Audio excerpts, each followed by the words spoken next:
Do you want to be able to measure the engagement rate of an influencer?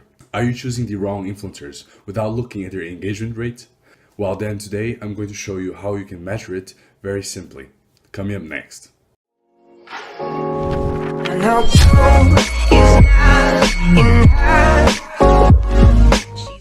Hey guys, this is Guido, the host of Growy, where we make videos about using influencer marketing for your business successfully. Before we start, if you like entrepreneurship and influencer marketing information, please go down below and subscribe to the channel because we post videos every day about helping you use influencer marketing successfully in your business. Okay, so today we're going to talk about specifically Instagram and how you can look at influencers on Instagram and choose them based on their engagement rate. Because a lot of times the engagement rate an influencer has is very important in terms of calculating how much you can pay the influencer, how much you plan on getting in revenue, or even how many followers you plan on getting from a sponsored post. So this is what you have to do in order to calculate the engagement rate, the average engagement rate of an influencer on Instagram. So the first thing you have to do is go to the influencer's page on Instagram. After that, look at the last 9 posts of the influencer and choose one metric, okay? So usually people go for likes or comments. Let's start with likes. Okay. Pick the last 9 regular posts that the influencer has done, not sponsored posts, and add up all the likes from all those posts.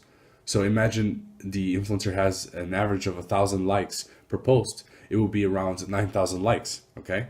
So after you have that total amount, you have to divide that amount by the amount of posts that you added up, which is 9, right? So 9,000 dividing by 9 gives you an average of 1,000 likes per post. So now you know that this influencer recently has had around 1,000 likes per post. So this is a very important information, because if you do a partnership with that influencer, now you can know that your post might gather maybe 1,000 likes, even more, or just a little bit less.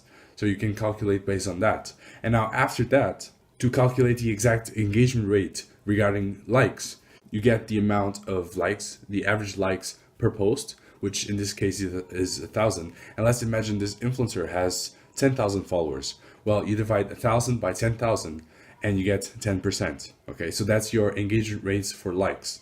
And 10% is actually really good, unless it's fake likes, obviously, and or fake followers, which I'm going to talk about in a second. So you can do this for likes, you can do this for comments, and that's basically it. You can also do this for views and stories and lots of different things, but these are the main metrics of engagement on Instagram. So what should you be looking for in terms of likes and comments, in terms of percentages? For likes, you should be looking at around 5 to 10% on average of likes, of the engagement rate of likes on influencers. So the example we gave was 1,000 likes per post average, divided by 10,000 followers, that would give us 10%. If we had an average of 500 with the same amount of followers, we would have 5%. So those are the ranges. And of course, the more followers an influencer has, usually the engagement rate goes down. So that's why I always recommend here at Growy, we always recommend using micro influencers, because they have been proven to have a lot more success in terms of influencing their followers. In terms of comments, I'd say you can look around 3% to 7%. And obviously anything above that can be really good. However, anything that is too good usually is not real. So you have to be very careful in terms of on Instagram especially, because it's very easy to buy followers, to buy likes, and to buy comments. And these are things you don't want, right? If you want to have actual people following your influencers that you're partnering with, so you can actually have an ROI, measure it, and actually have an impact in that specific niche. And so be careful of fake followers, fake likes, and fake comments. Now, how can you detect these 3 fake areas? The first one is the fake followers. To detect fake followers, make sure you go on socialblade.com, not affiliated, but basically in Social Blade, you can put the Instagram ad inside, and it will tell you all the information regarding the influencer. And if you go all the way down, you have a chart which tells you the amount of growth that the influencer has had. And if you perhaps see any spikes, unusual spikes of influencers, that might tell you that the influencer might have bought followers in that specific date. Now, this doesn't mean that they bought the followers. However, they might have done a promotion with other accounts. Just one of their posts might have gotten viral. You never know. But if you see a lot of these red flags, that means it might not be such of a quality of an influencer. Okay, let's move on to likes. With likes, you have to see if there are too many likes. So as I said, if you have an engagement rate of 5 to 10%, even up to 20%, that can happen. However, upwards of that, it will likely be fake followers, fake likes, because unless it's 1 in a million accounts, most accounts don't work like that, especially with the new algorithm on Instagram. Another thing to look out for is if it's very inconsistent. So if one post has 1,000 likes, but the other one only has 200 likes, this can be a red flag. Now, if you see that most posts have like 200, 300 likes and one has 1,000, that can be okay. It might just be one that did really well. But if you see like 200 and 1,000 and 200 back and 1,200, that inconsistency can mean that they're buying likes for only a few specific posts.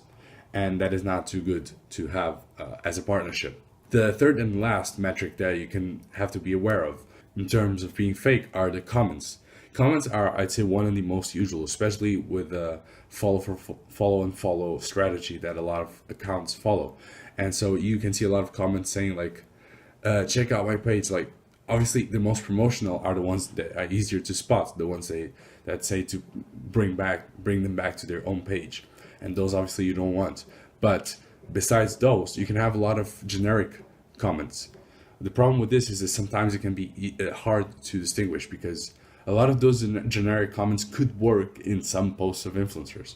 So try to look at posts that are things that ask for the engagement of their followers, but in a specific way.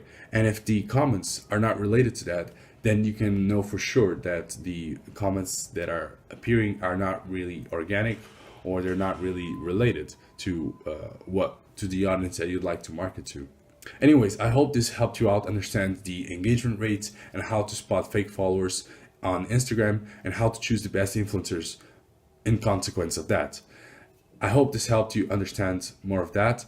And if you have any comments or questions, please leave them in the comments below, and please give me any video ideas so I can help you guys out with that. If you like influencer marketing content, make sure you go down below and subscribe, because we post videos every day about influencer marketing and to help you get to the next level in business. And I'll see you next time in Growy.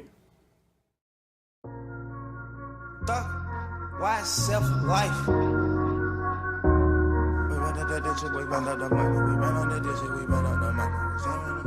We got London on the track.